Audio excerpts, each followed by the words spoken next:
on, and we will make sure that the policy goes through.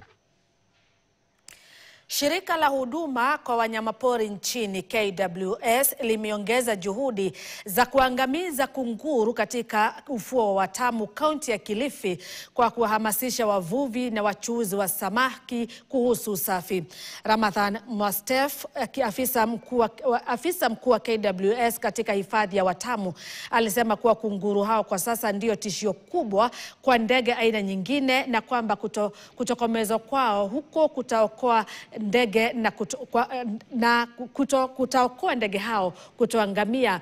Aliongeza kuwa jamii ilisaidia katika kusaidia vita dhidi ya kunguru, na walikuwa mstari wa mbele kukabiliana na ndege hao. Kwa mujibu wa historia, kunguru waliletwa Afrika Mashariki mwaka 1891 visiwani Zanzibar ili kukabiliana na ubadhirifu wa chakula cha majumbani, lakini wameonekana kuwa hatari kwa ndege wengine wa kiasili na pia watoto wa ndege wengine.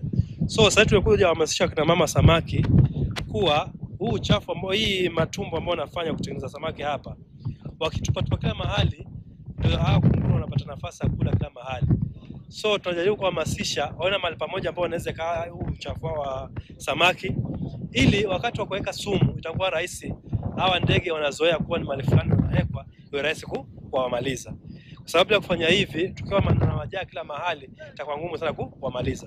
Na pia tunashukuru jamii bila mmoja tuwezea kusupport